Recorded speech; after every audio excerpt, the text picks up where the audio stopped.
Relationships and marriage, love and intimacy is an art.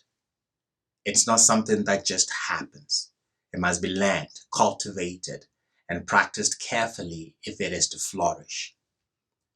There is a lot of confusion and misunderstanding when it comes to these topics, and along with it, an equal amount of pain, disappointment, and longing.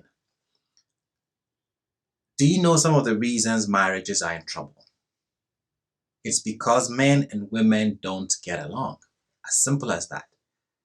They then get married and we think the marriage will hold together. The last 80 years of social experiment has proven this. So these days, if a man and a woman are getting along, one of them or both of them need therapy because this is not normal these days. It's been concluded that men and women are not good for each other. Studies have proven that men are much better off without women, and women are much better off without men. It's therefore very strange when you hear that a man and a woman are trying to have a relationship, it's not working, so they're going for therapy. According to the statistics, they don't need therapy. Well, this is why God invented marriage, to solve the problem of men and women not getting along. Put that in your spirit. Number 2 reason relationships do not work is because of love. Are you shocked? Yes, love. A man meets a woman and he says, I love you.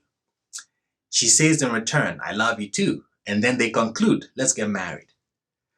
How do you come to the conclusion that because you love each other, you should get married? It makes no sense. That doesn't logically follow at all. Love and marriage don't go together. Love does not produce marriage.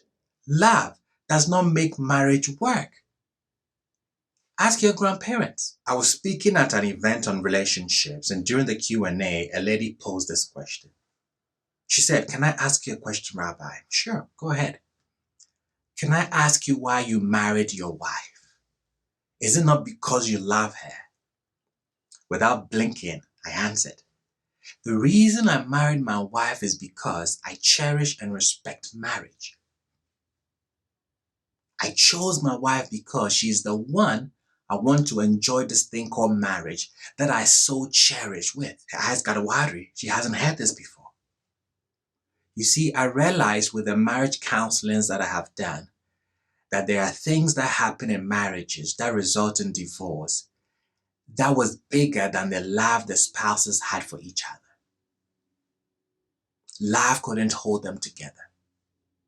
I have heard countless times from people seeking divorces. I still love her. I still love him. But the problem was bigger than the love. So I responded, the reason I married my wife is because I cherish and respect marriage. I chose my wife because she's the one I want to enjoy this thing called marriage that I so cherish with.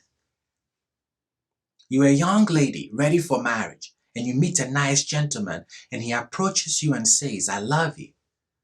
Do you say I love you too? No, not yet. Your first question should be, do you love marriage? Someone can truly love you, but does not care for, respect, or cherish marriage. When you marry this person, you are going to regret it. We are commanded to love God, not because love is important, but because God is important. Love is appropriate for that which is important. Love is the appropriate feeling for that which is important. What is important here is not love, but the person. Marriage is important, and out of that importance generates love for it. So we have 2 problems: the misconception of love and the fact that men and women don't get along. How do we solve this problem? We shall at least try in this series. Lend me your ears for a second in closing. Do not marry the person you love. Love the person you married. Think carefully about that. Do not marry the person you love.